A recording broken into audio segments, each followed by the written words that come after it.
Om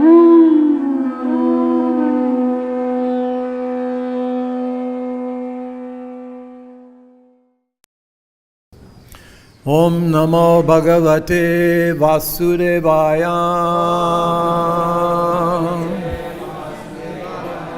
Om Namo Bhagavate Vasudevaya.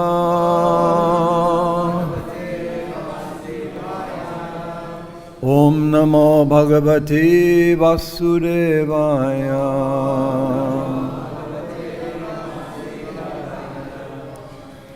We're reading from Srimad Bhagavatam, Canto 7, Chapter 9, text number 43.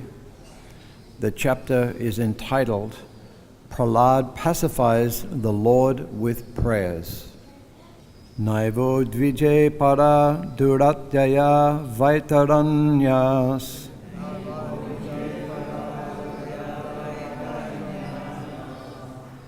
Tvadviya gayanam mahamrita magna chita.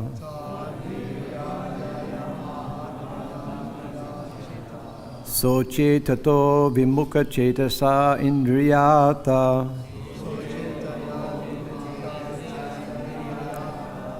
Maya sukaya bharam udvahato vimudhan.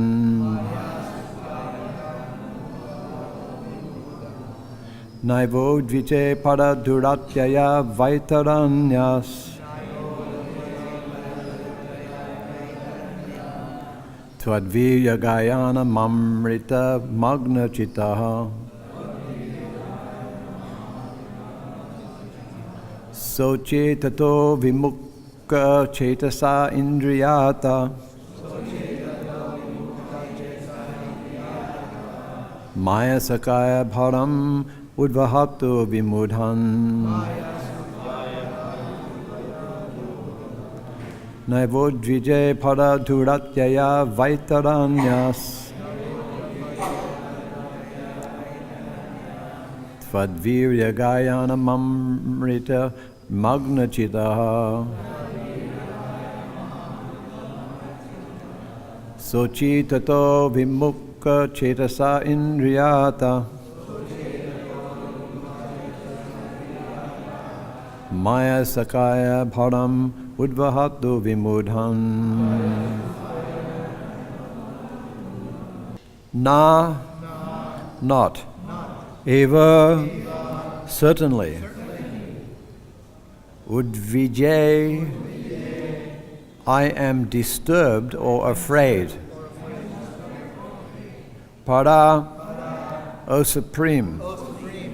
Duratyaya, insurmountable or very difficult to cross. Vaitaranya, of the Vaitarani, the river of the material world. Tvadvirya, of your lordship's glories and activities.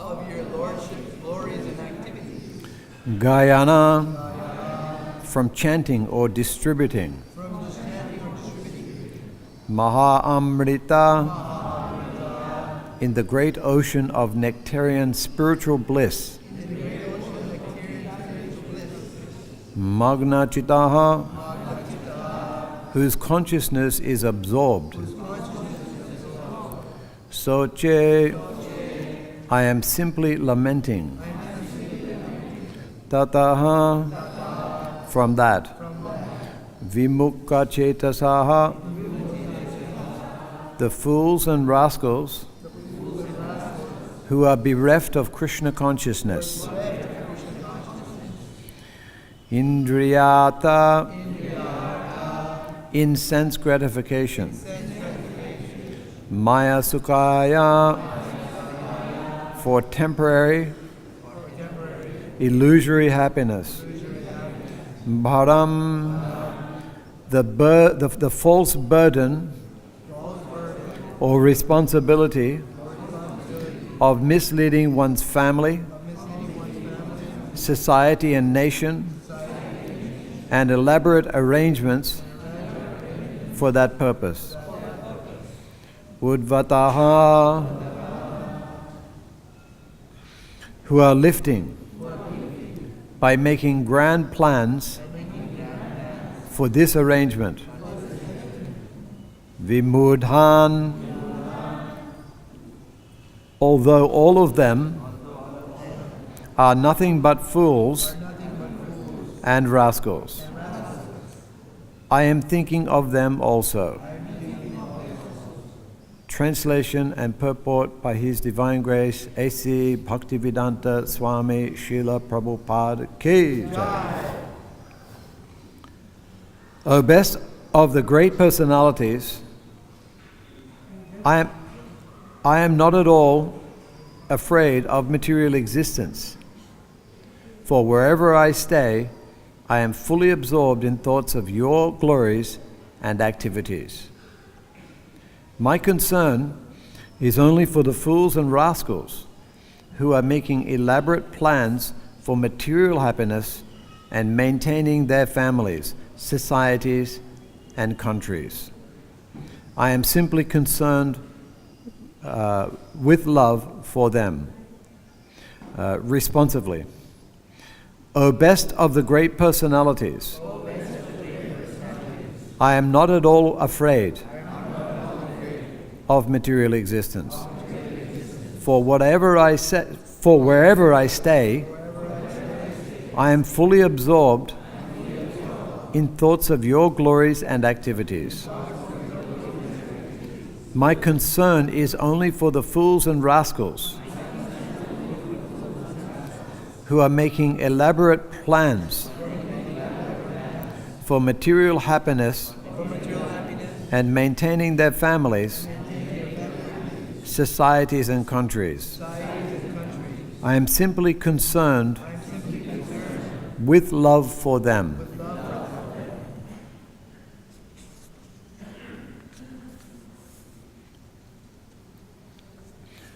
Purport. Throughout the entire world, everyone is making big plans to adjust the miseries of the material world. And this is true at present, in the past, and in the future. Nonetheless, although they make elaborate political, social, and cultural plans, they have all been described herein as vimudha, fools. The material world has been described in Bhagavad-Gita as dukhalayam, ashashvatam, temporary and miserable. But these fools are trying to turn the material world into sukhalayam, a place of happiness, not knowing how everything acts by the arrangement of material nature, which works in her own way. Prakriti kriyamanani gunai karmani shavashaha ahankara vimudhatma kataham iti manyate. The bewildered spirit soul, under the influence of the three modes of material nature, thinks himself to be the doer of activities that are in actuality carried out by nature. There is a plan for material nature, personally known as Durga, to punish the demons. Although the asuras, the godless demons, struggle for existence, they are directly attacked by Goddess Durga, who is well equipped with 10 hands with different types of weapons to punish them. She is carried by her lion carrier, or the modes of passion and ignorance.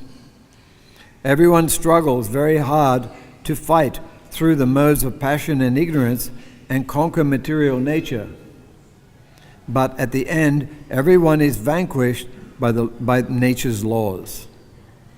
There is a river known as Vaitarani between the material and spiritual worlds, and one must cross this river to reach the other side, or the spiritual world. This is an extremely difficult task. As the Lord says in Bhagavad-Gita, Daivihi esha gunamayi mama maya duratyaya. This divine energy of mine, consisting of the three modes of material nature, is difficult to overcome. The same word duratyaya, meaning very difficult, is used here. Therefore, one cannot surpass the stringent laws of material nature except by the mercy of the Supreme Lord. Nonetheless, although all materialists are baffled in their plans, they try again and again to become happy in this material world. Therefore, they have been described as vimudha, first-class fools. As for Prahlad Maharaj, he was not at all unhappy. For although he was in the material world, he was full of Krishna consciousness. Those who are Krishna conscious, trying to serve the Lord, are not unhappy, whereas one who has no assets in Krishna consciousness and is struggling for existence is not only foolish but extremely unhappy also. Prahlad Maharaj was happy and unhappy simultaneously. He felt happiness and transcendental bliss because of his being Krishna conscious. Yet he felt great unhappiness for the fools and rascals who make elaborate plans to be happy in this material world. Namam Vishnupadaya Krishna Prastaya Putale Srimate Bhakti-Vedanta Swami iti namane Namaste Saraswati Devi Gauravani Pacharine Nevise Sasunyavadi Vaskata Dashatarine. Hey Krishna Karuna Sindhu Dina Bandho Jagapate Gopisha Gopika Kanta Radha Kanta Namostute Tapta Kanchana Gaurangi Radhe Vrindavaneshwari Vrishabhanu Sutu Devi Pranamami Hari Priye Vancha Kalpa Tarubhyascha Kripa Sindhu Bhyayevacha Patitanam Pavanebhyo Vaishnavebhyo Namo Namaha. Sri Krishna Chaitanya Prabhu Nityananda Sri Advaita Gadadha Shivasadi Gaura Bhakta Vrinda. Hare Krishna Krishna Krishna Hare Hare Hare Rama Rama Rama Hare Hare.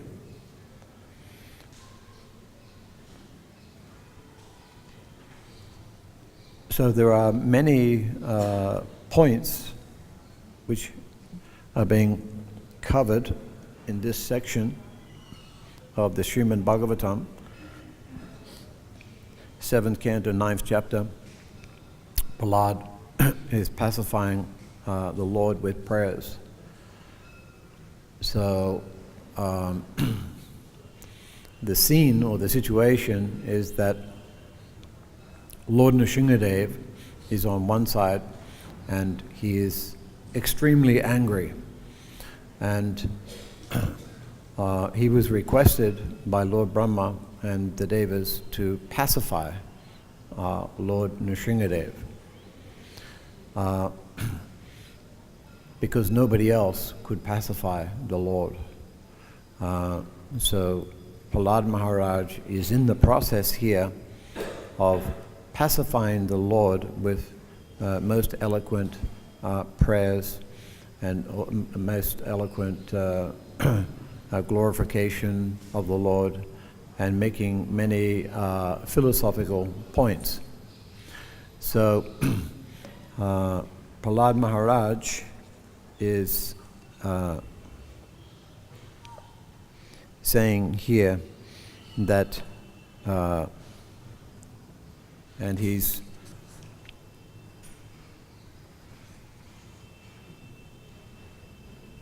quoting this verse that Srila Prabhupada has quoted at least in the search that I did 127 times, the Maya Sukaya Bharam Udvahato Vimudhan. This was one of this particular quotation was referred to by Srila Prabhupada many, many times, at least 127 that on the immediate search that I did, so that's quite a lot.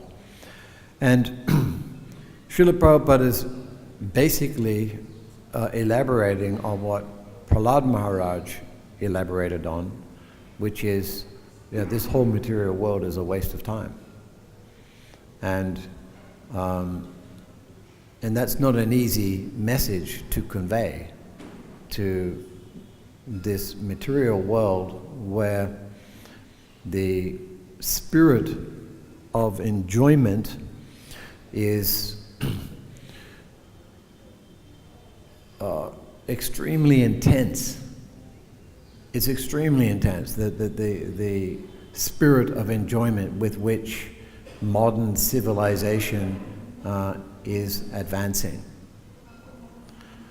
But at the same time, there are many people around the world who very occasionally start to question, what am I doing? Where am I going? Where have I come from? So they start to question, why am I still suffering? They have every achievement. There's one famous story of a beachcomber who committed, he was found on the beach in, I think it was Los Angeles.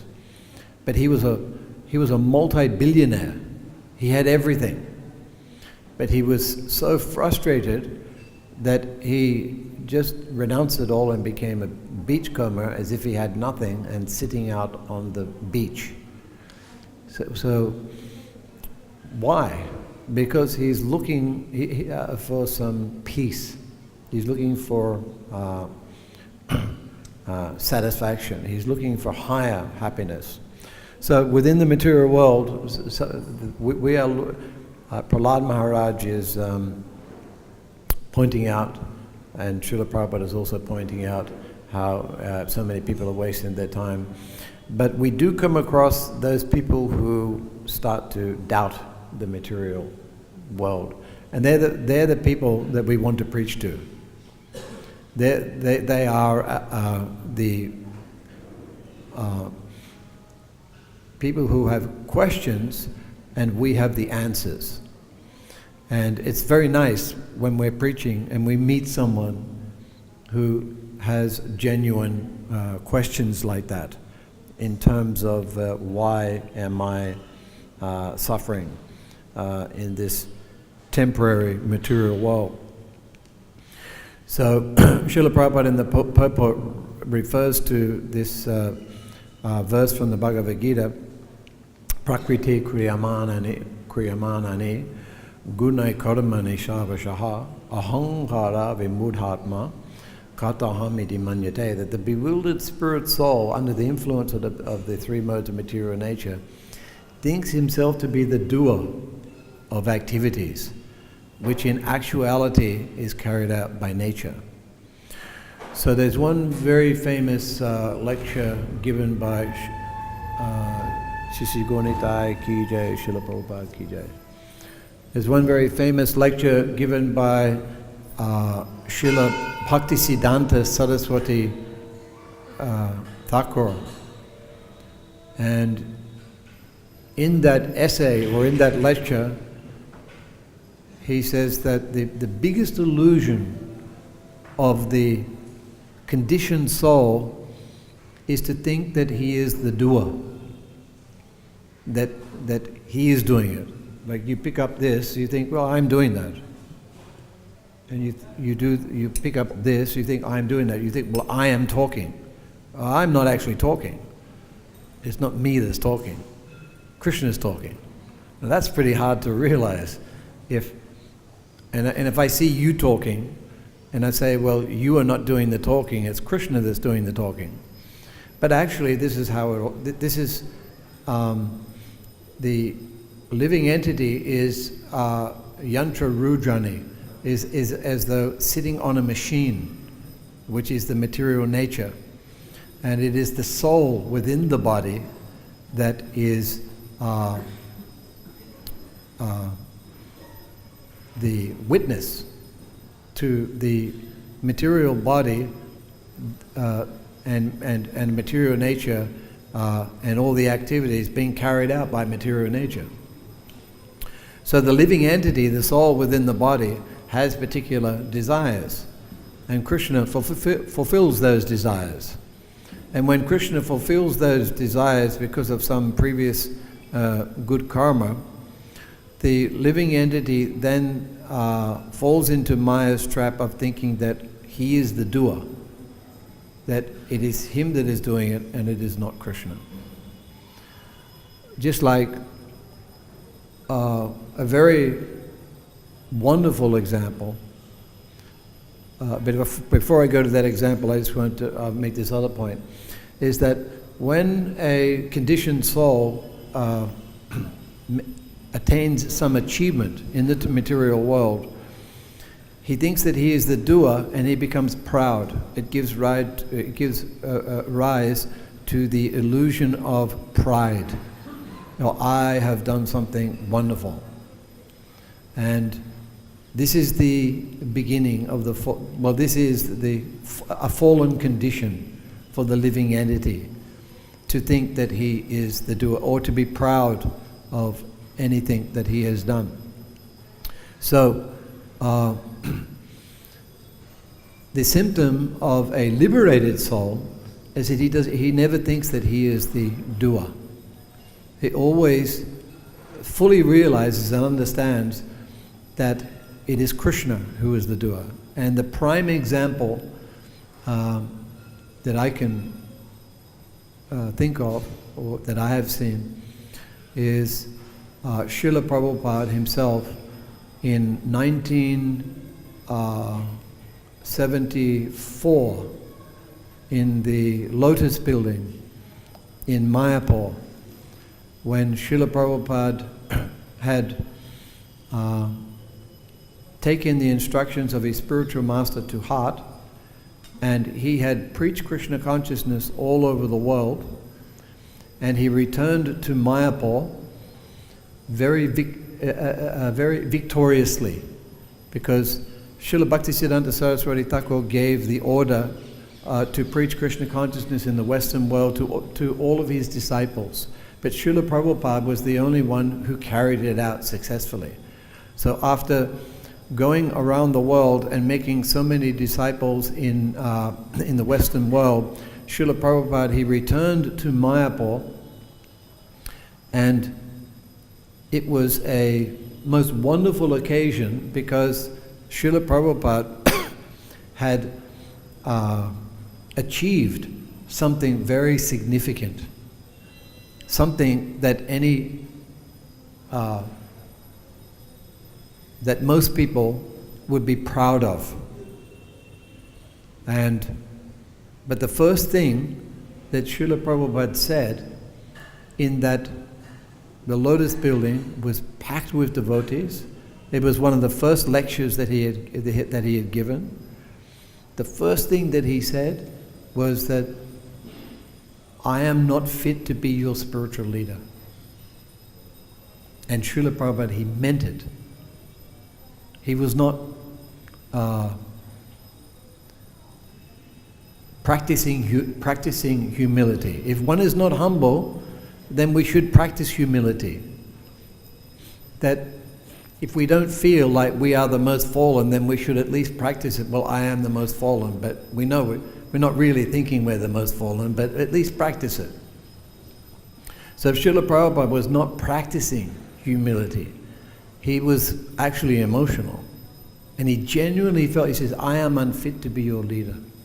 And then he said, you are spreading this, you, my disciples, are spreading this Krishna consciousness movement all over the world. He said, but I'm not fit to be your leader.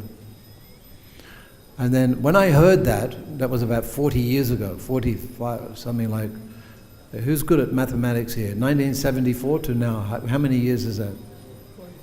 Huh? 43 years ago. Prabhupada said that, and when he did say that, I couldn't. I was listening to the lecture and I thought, well, I don't understand that. Well, there's a lot of things that Prabhupada would say that we didn't understand, but we would try to understand them as time went on. We could understand some things, but we couldn't understand other things. So that particular statement I could not understand in those days. But now I can understand it fully. I can understand, well, I mean, at least I understand it. I can't say I understand it fully, but I understand it. Clearly understand it. Is that Prabhupada was genuinely humble and did not think that he was the doer. Now most people say, yes, I've done something really nice here, and everyone's going to appreciate, and they start getting, profit, adoration, and distinction. They get adulation, or pratishta. The whole world is motivated by, if not by gross sense gratification, then subtle sense gratification. This acknowledgement to do something and get adulation for that. So then Srila Prabhupada said, you are the doers. He said, I'm not the doer, you are the doers. And then he said, actually, you are spreading this Krishna consciousness movement because Lord Chaitanya, he put you in different places of the world because you were previously connected with the Sankirtan movement. So that's another interesting point that Srila Prabhupada made, is that this Krishna consciousness movement is meant to happen. You know, Lord Chaitanya planted some souls, some very special souls all over the world. And in fact, there was one lecture in Australia where Srila Prabhupada was speaking, and one Mataji said to Srila Prabhupada, she said,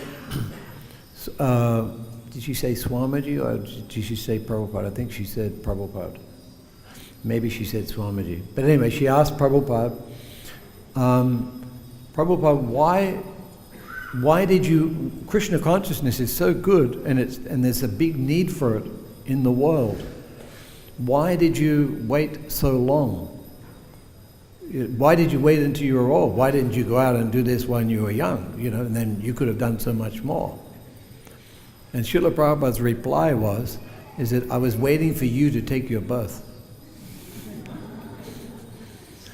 So Krishna, Srila Prabhupada was in tune with Krishna's plan. It's all part of Krishna's plan, the Sankirtan movement. Chaitanya Mahaprabhu said that this Sankirtan movement would be spread to every town and village throughout the world. But it's always difficult we know it's going to happen, but what we don't know is how it's going to happen. Srila Prabhupada knew, and of course he would reveal certain things at certain times. Srila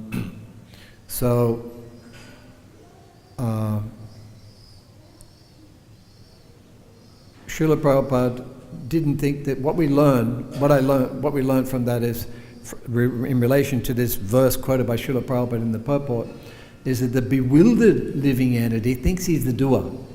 And Prabhupada never thought he was the doer. Now, even as a sadhu, even as a devotee, we become proud. And what is the symptom of a demon? Dambo dapu bimanascha krata parusham evacha jnanam vijnanamastikyam. These are the symptoms by which the demoniac people are recognized. What is the first one? Dambo, pride, or thinking oneself the doer. Dambo dapo bimanascha. Pride, arrogance, and conceit, harshness, anger, and illusion. These are the symptoms. So if we want to know how we're advancing in Krishna consciousness, there's the yardstick. If we become proud of anything that we do, we're not making any advancement. Well, I played those cartels so nicely, or I swept the floor so nicely, or whatever we did. If we become proud of that and think that we are the doer, a devotee thinks, if I have done anything nicely, it is because of the empowerment of my Guru Maharaj and Krishna. Krishna has given the intelligence. So a devotee always gives the credit to Krishna. He doesn't take the credit. He doesn't become proud. So what is the saying? That pride always precedes a fall. It's very easy to see who is an advanced devotee and who's not an advanced devotee. Just look to see if there's any pride. See if there's any, and see what is the extent of the humility. That is a very simple criteria. And in Srila Prabhupada's character, we did not detect not even a morsel of pride. He was never ever totally humble, and that is exceptional, and that is very rare. The sign of a Uttama Adhikari. So we see in the symptoms of Prahlad Maharaj.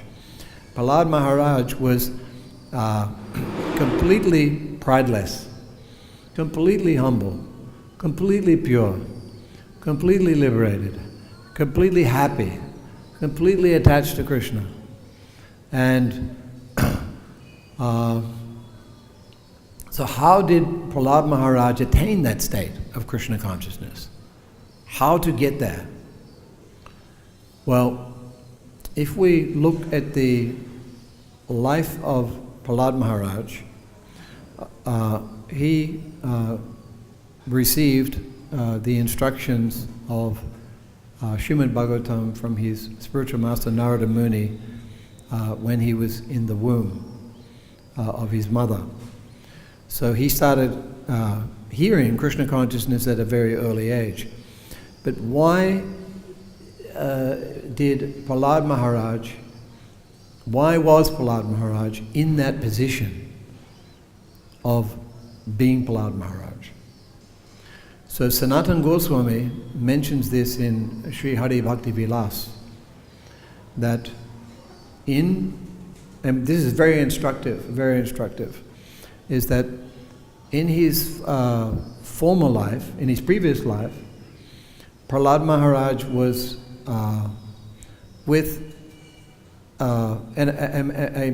he was not a liberated soul. He was with a female associate,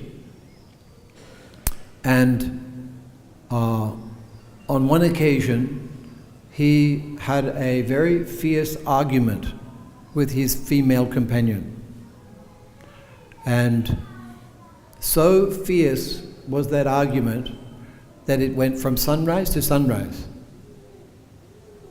And that day that he happened to have, that they both had that argument, according to Sanatana Goswami, was Nrsimha Chaturdasi. And he did not eat, and he did not drink, and he did not sleep.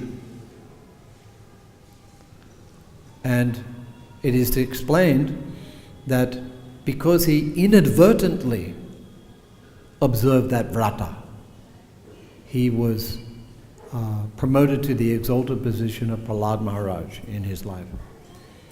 So auspicious is that vrata. So what we learn from that is that there's two kinds of vratas.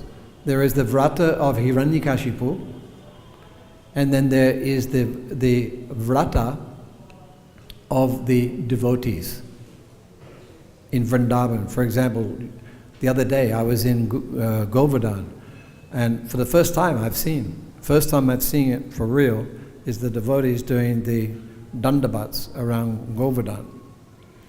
And it's a vrata to please Govardhan. It's very austere. In many places throughout the Srila Prabhupada's books, we find that devotees who become the associates of the Lord were promoted to those positions because of the extreme vratas that they did in severe penances and austerities in previous lifetimes. One example is Devaki and Mother Devaki and Vasudeva. They were promoted to that position because of performing severe penances and austerities in previous lifetimes, but it was not the penances and austerities of Hiranyakashipu, it was penances and austerities in devotional service. And there is a big difference. So on this, so Prahlad Maharaj, he became exalted to such an exalted position just by inadvertently doing that vrata. So Nrsimha Chaturdasi, this is, Lord Nrsimhadev is also the center of this particular canto. Nrsimha Chaturdasi is a very auspicious occasion. In fact, Sanatana Goswami says that that when Lord Brahma wanted to create, he had to undergo some tapasya, some vrata. And that the Nrsimha Chaturdasi was one of the vratas that Lord Brahma did in order to gain the power for creation. And the Sanatana Goswami elaborates further that that by observing Nrsimha Chaturdasi, the full fast that is, that means no food, no water and no sleep. And we see sometimes, this is the real observance of Ekadasi. When I was in Vrindavan in 1975, I was here for the opening of the Krishna Balaram temple as a brahmachari at that time. And I remember staying in the guest house, and then when Ekadasi came, you could hear there was a temple nearby. I don't know if it's still there. But on every Ekadasi, they would have no food, no water, and they'd have this kirtan all night. They'd be hearing and chanting all night. And they did that vrata. They would do that vrata. That's the proper vrata for Ekadasi. Prabhupada says that real Ekadasi means nirjal. That's the real Ekadasi. Okay, he made a compensation for those who are not ready to execute it, but the real observance is nirjal. So Sanatana Goswami says that by observing the Nrsimha Chaturdasi vrata, it is equal to performing 1,000 Mahadvadasis. 1,000. And then Sanatana Goswami says, don't think this is an exaggeration, because the first time I read it, the first thing that came into my mind is that that's an exaggeration. But it's not an exaggeration. It's a very powerful vrata. And that's how Prahlad Maharaj became Prahlad Maharaj, because of penances and austerities that he did inadvertently. Now in this lifetime, Prahlad Maharaj is again underwent a very, he was attacked by Hiranyakashipu's soldiers in such a way that who could survive that? Who could survive all that threats and torture that came towards Prahlad Maharaj, and then you start doubting, oh, is Krishna going to protect me or not? The torments and the things that Prahlad Maharaj was threatened with, and of course it's in this canto, is something very extreme. So he survived all that. He wasn't even bothered. So Prahlad Maharaj is always, he was very happy in Krishna consciousness, and the real happiness is in performing austerity. There's no happiness in pursuing happiness, but there is happiness in pursuing penances and austerities in devotional service. So this can be quite a vexed issue as to, what is austerity for devotees. One person's austerity might be another person's austerity. Preaching is the highest austerity. There's no doubt about it. The preacher is the most dear to Krishna. But to get onto that platform where you can preach relentlessly like Srila Prabhupada did and not be deviated, that requires a lot of preparation. That requires a lot of purity. That requires a lot of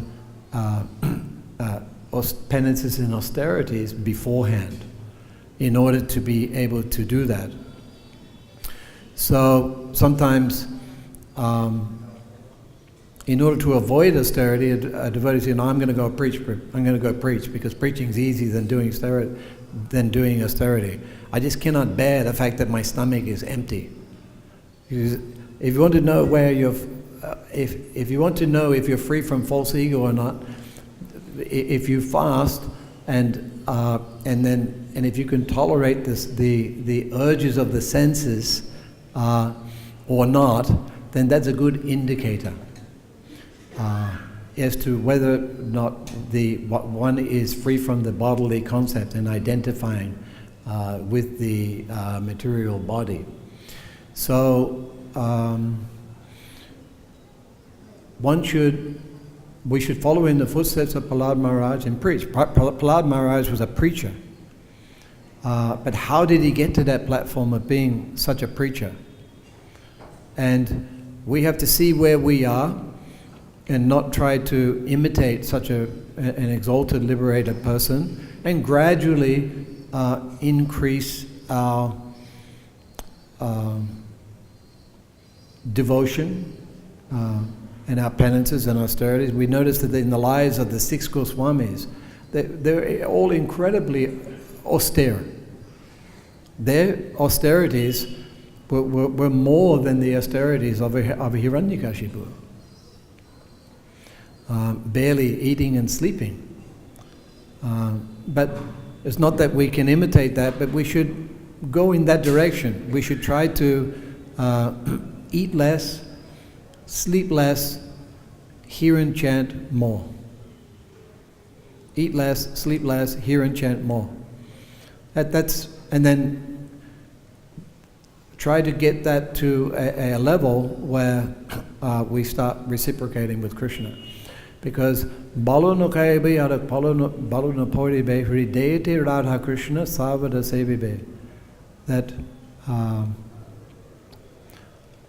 no, that was, I meant to quote another verse. Jiva lalase iti udidai Shishnudara Parayana Krishna Nahipai. That person who runs here and there after his senses. Jivara lalase iti utidai Shishnudara Parayana. He's devoted to the sense. He's devoted to Shishnudara Parayana. Devoted to satisfying his senses. Krishna Nahipai. So, as long as we are attached to the process of eating and sleeping, we need to eat and sleep.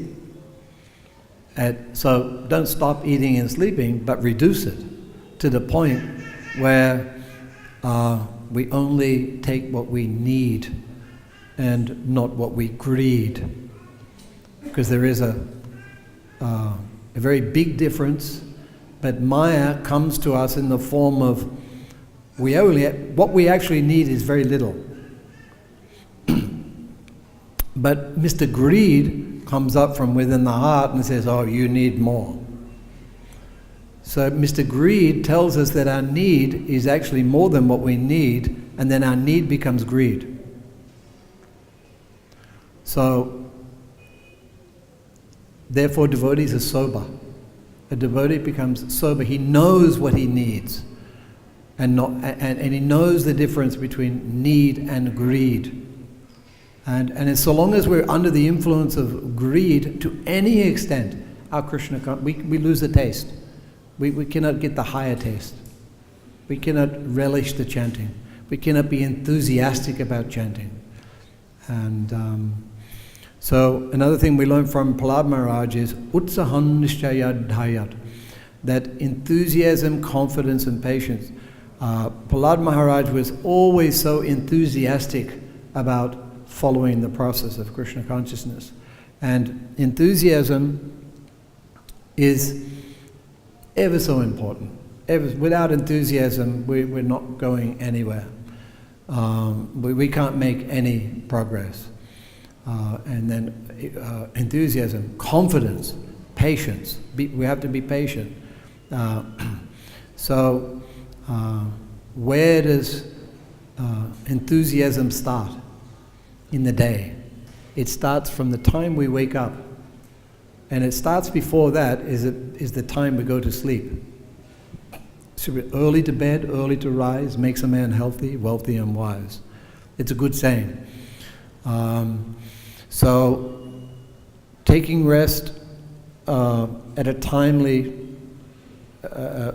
sufficiently early, so that we can get a sufficient rest, so that we can get up early and start the day. Just like we chant in the Vibhabhadi Bhajan by Bhakti-Vinod Thakur.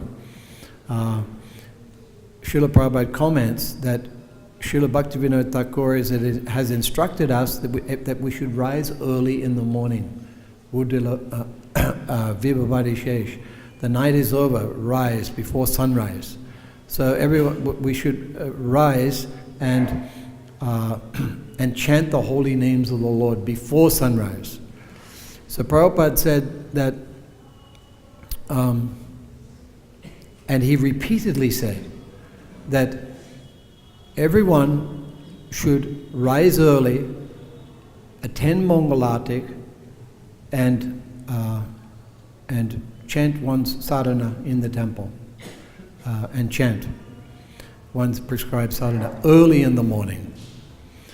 And then he repeatedly said, if you do not follow this program, if you do not rise early and you do not attend Mangalatik, everything else you do after that will fail.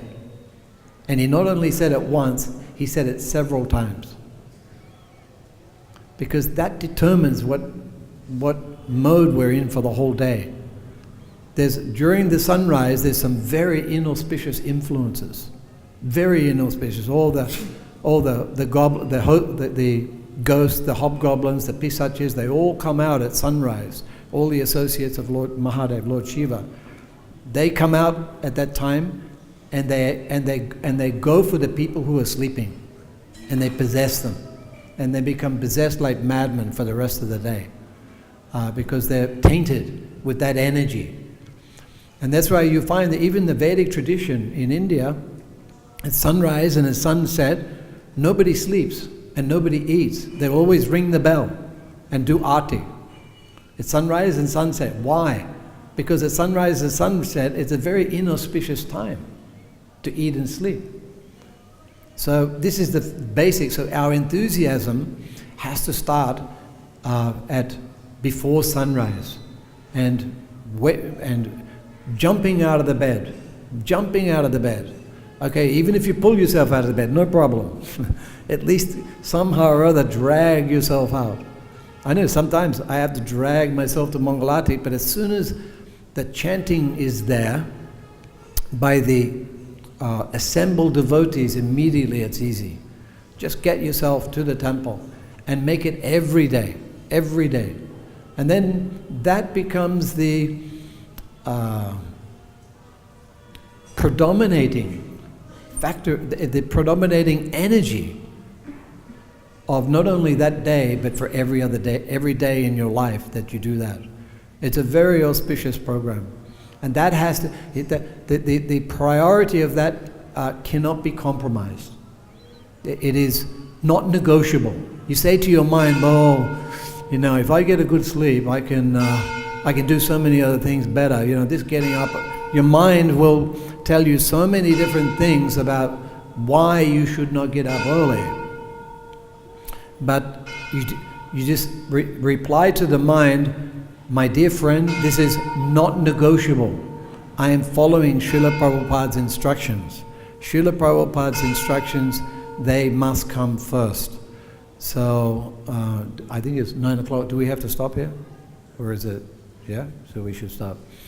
So I'll end there because it's 9 o'clock.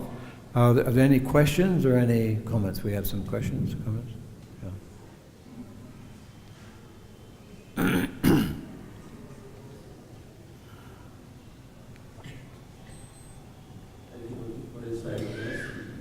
my query, you are talking about something doership and pride. So in Krishna consciousness, when we practice, we feel that we are advancing. At the same time, we understand that it is by the mercy of devotees, Krishna. But still, this feeling is always there that I'm very happy. I'm very happy. And cheerful. I'm advancing. I'm better also from devotees, not from all, better than all, but then some devotees and better also. This kind of feeling is there. We know that this is pride or something. So what is the right mode? How should we think when we feel very happy because of Krishna consciousness? And we realize also. So we think we are advanced. This feeling is there that we are. So this kind of feeling is always there. Yeah.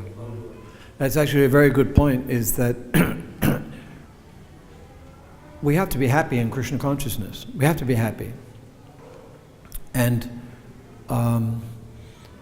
but his point is that how do we know that that happiness is not, in essence, what you're saying is, how do we know that that happiness is genuine Krishna consciousness happiness, or if it's false happiness?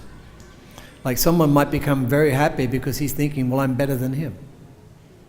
Or I've profit, adoration, and distinction. Or there may be some material incentive. So only each individual can be the judge of whether or not his happiness is sincere, genuine Krishna consciousness happiness. And another good criteria, a good way to judge your happiness or the quality of one's happiness is that a Vaishnava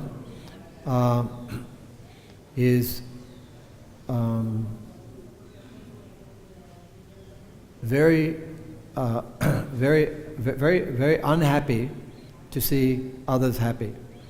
Now, if another devotee is being glorified and is being appreciated, now if that gives me happiness, that is good happiness. Because we're offering, if we feel happiness offering respects to other devotees and appreciating other devotees, that is the best kind of happiness. But when one feels no happiness, or one is not inclined to offer respects to other devotees, or to offer appreciation to other devotees, or people in general, then we know that what is the center of our happiness. So the devotees are very unhappy if they see other devotees happy materially. And the devotees are very unhappy, and sometimes the devotees are very unhappy if they see the materialists are unhappy materially, because they know that they're getting frustrated and they might turn to Krishna consciousness. But happiness in Krishna consciousness is a big topic, a very interesting topic, and different devotees will be motivated by different types of happiness. For example, a devotee might be happy to think that he's going to get liberated, he's going to get back to Godhead. We get a feeling, or we chant. Sometimes we chant and we're ecstatic. And so that's a good reason to be happiness, and especially if we're enthusiastic. If we jump into our sadhana practices enthusiastically, it makes a difference, rather than doing it half-heartedly. So how to get out of the half-hearted mode and how to get into the wholehearted mode is, here's the secret, is if you want to get into the wholehearted, enthusiastic mode of Krishna consciousness, a associate with those devotees who have just joined the movement, who are newly joined, because that new enthusiasm that they get, they're experiencing the relief from the material world. They jump into Krishna consciousness, and then they see everybody in the movement as a pure devotee, and they're very happy. So associate with those devotees and their happiness. So happiness is we have to question. We have to examine our happiness. Why am I happy? Make sure your happiness is properly motivated, spiritually motivated. I know that's what I have to do. I have to watch out. Where's Mr. Pride coming from? Where's Mr. Anger? What to speak of anger? What is it? Dambo dapo bimanasya kroda purusham evacha. To control anger is very difficult. We get angry if somebody. I know I was going on a train from Calcutta. No, sorry, from Mayapur to Calcutta, and it was like a cattle train. I had never experienced it before. People were pushing me, they were shoving me, they were treading on my feet, and then when I finally sat down, another person sat next to me and he said, "Move over," and then I had to move over, and then finally I got moved off the end of the bench, and I got changed up, and I thought, wow, Krishna, how can I control my anger? More tolerant than the tree. So it's a very difficult thing to get to, a very difficult test to give up that kind of anger. What to speak of how we will be tested at the last moment at the time of death. At the time of death, jumping into a crowded train that you've never been in before, that's nothing compared to the time of death. At the time of death, the whole body is just going to be dismantled. The whole body is just going to become totally dysfunctional. And so we're practicing for that last moment. What are we going to think of? If we become angry at the time of death because our body is not in a comfortable position, we might go to anger loka. Is there an anger loka? Must be. There must be some loka related to anger. So that's why we have to practice tolerance. That's the benefit of practicing austerity, is that if you fast on the recommended days, it's a great test of the senses become a little bit dysfunctional from what they normally are. So if we can tolerate that without being angry, that's a good step. What to speak of? So that's the point, is that to give up attachment to this material body, somehow or other become detached from the body, become detached from eating and sleeping, become attached to hearing and chanting, as Prahlad Maharaj did. And then if we can get happiness from that, and not... So now another problem is that if somebody does a lot of austerity, he might be getting happiness from thinking, others are appreciating him, that he's a great tapasvi. So that is, again, you don't want that happiness. You want the happiness that it gives in terms of revealing Krishna.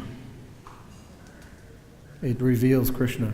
Krishna says in the Bhagavad-Gita that bhaktiyat vananya sakya aham evam vidho rujina gyatum jatum chatatvena praveshtum cha parantapa.